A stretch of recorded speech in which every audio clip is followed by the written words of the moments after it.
Hello friends, मेरे YouTube channel the narrative nerve पर आपका दिल से स्वागत है। दोस्तों, मनुष्य जैसे कर्म करता है उसका फल उसे वैसा ही मिलता है।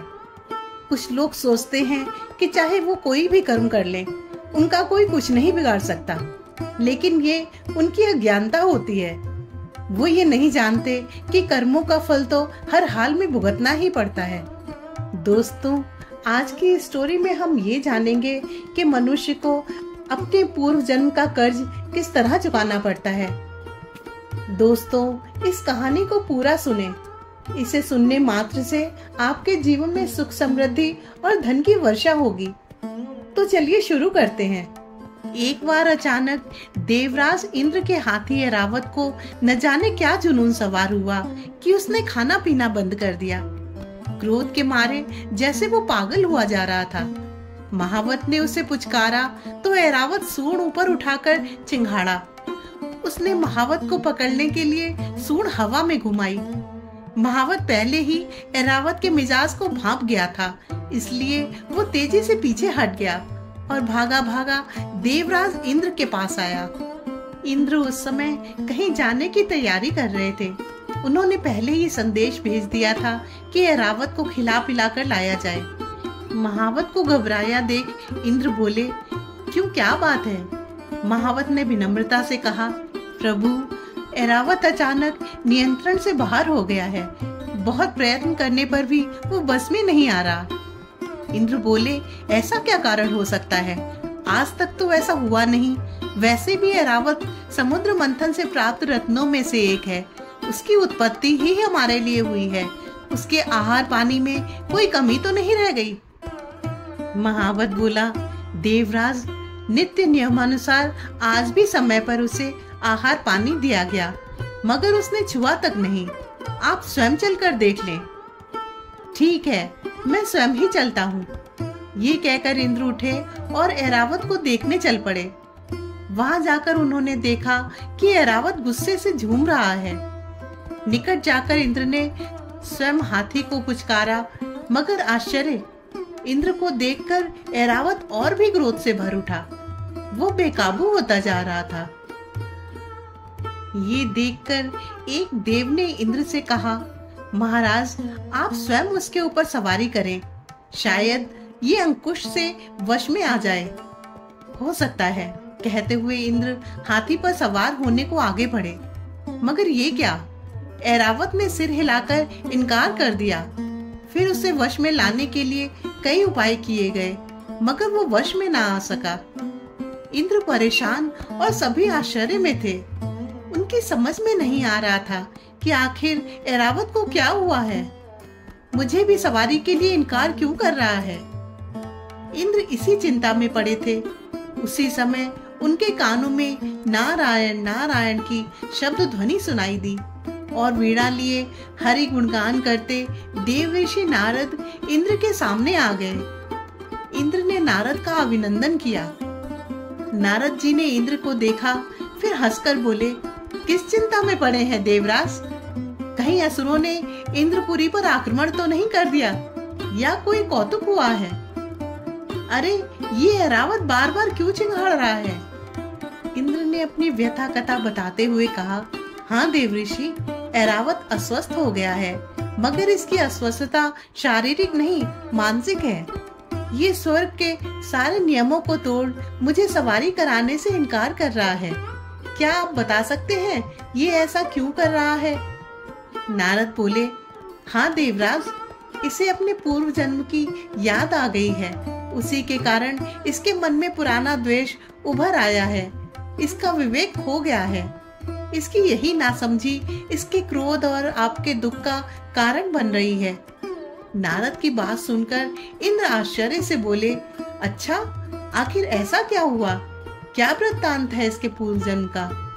नारद जी बताने लगे, पूर्व काल में त्रिशला नामक नगरी में एक विद्वान का आगमन हुआ। उनका नाम विश्वबंधु था।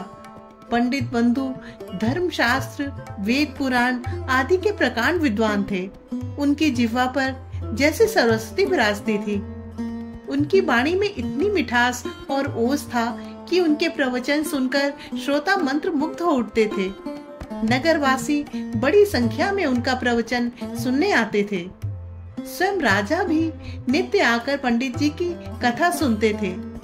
उसी नगर में वीरसेन नाम के एक सद्गृहस्थ थे। वो बहुत ही धर्मप्रिय थे, ज्यादातर समय पूजा पाठ में बिताते थे। वीरसेन भी चाहते थे कि किसी दिन जाकर पंडित जी की कथा सुने, मगर जब तब से समय ही नहीं बच पाता था।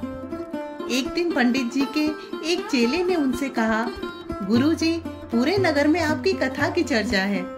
सभी नगरवासी आपके ज्ञान की प्रशंसा कर रहे हैं। आप धन्य हैं। पंडित जी अपनी प्रशंसा सुन फूले नहीं समाये।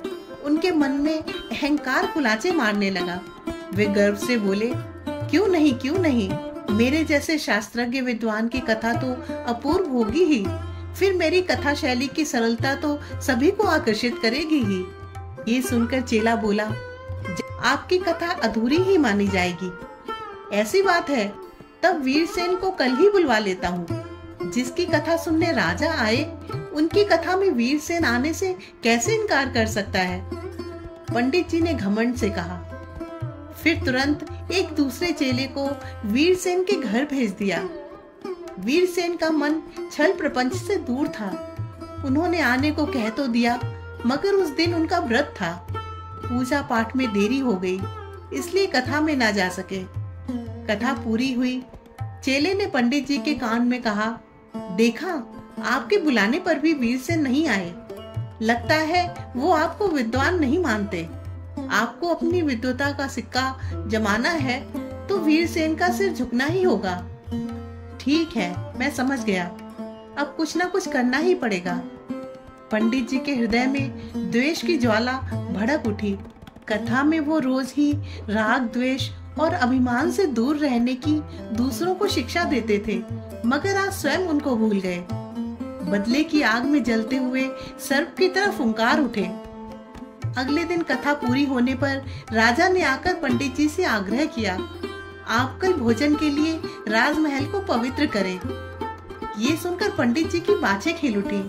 वो मन ही मन बोले, कार्य सिद्ध हो गया। फिर राजा से बोला, महाराज, आपका निमंत्रण मैं स्वीकार तो कर लूंगा, मगर मेरी एक शर्त है। आप पूरी करने का वचन दें, तभी मैं भोजन करने आ सकूंगा। राजा सोचने लगे, पंडित जी ज्यादा से ज्यादा कोई रत्न मांग लेंगे या फिर स्वर्ण मुद्राओं की थैली। यही सोचकर राजा ने पंडित जी की बात मान ली। फिर कहा, पंडित जी, आप क्या कहना चाहते हैं? पंडित जी बोले, महाराज, आपकी नगरी में वीरसेन नाम का एक व्यक्ति है। मैं चाहता हूँ जब मेरी पालकी राजमहल के द्वार पर रुके तो मैं महल के अंदर वीरसेन की पीठ पर सवार होकर जाऊं। पंडित जी की बात सुनकर राजा चौंक पड़े। वो वीरसेन को जानते थे। बोले, आप उन जैसे साधु को ये कष्ट क्यों देना चाहते हैं? चाहे तो मेरी पीठ पर सवार हो जाएं। मैं उन्हें ये करने के लिए कैसे कहूँगा? पंडित जी तो मन ही मन ठान चुके थे। राजा के बार बार कहने पर भी वो अपनी बात पर अड़े रहे। राजा समझ गए कि होनी अपना खेल दिखा रही है। इन जैसे ज्ञानवान की मति भ्रष्ट हो गई है। विद्वान के मन में घमंड हो जाए तो उसका सर्वनाश कर देता है। विद्या तो विनय देती है। सोचकर राजा ने कहा, ठीक है। दूसरे दिन राजा ने वीरसेन को बुलावा भेजा। उनके आने पर राजा ने बड़े संकोच से पंडित जी को दिए वचन की बात बताई। वीरसेन ने मुस्कुराकर कहा, राजन, ये तो मेरा सौभाग्य होगा। विश्व बंधु जैसे विद्वान को पीठ पर बिठाकर मेरा जीवन सफल हो जाएगा। मैं आपका आभारी रहूंगा। सुनकर राजा भी पानी पानी हो गया। निश्चित समय पर विश्व बंधु की पालकी महल के द्वार पर आई। वीरसेन और राजा वहां थे। विश्व बंधु ने पालकी से उतरकर कहा, कहाँ है वीरसेन सवारी के लिए? वीरसेन ने सिर झुकाकर कहा, आइए पंडित जी, मैं सेवा के लिए तैयार हूँ। बिना आगा पीछा सोचे, उचित अनुचित का विचार किए पंडित जी वीरसेन की पीठ पर सवार होकर भोजनालय में पहुंचे। रास्ते भर वो सोचते रहे, आखिर मैंने इसका मान मर्दन कर ही दिया।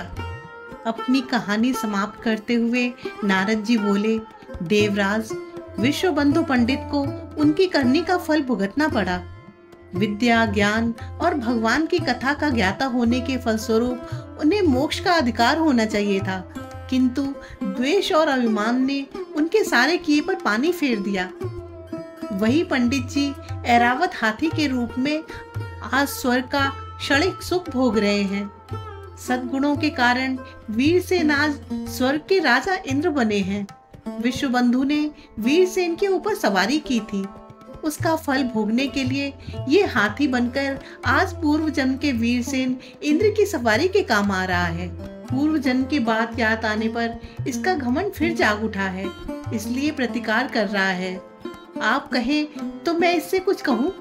इंद्र की स्वीकृति मिलने पर नारद ने ऐरावत की ओर देखा।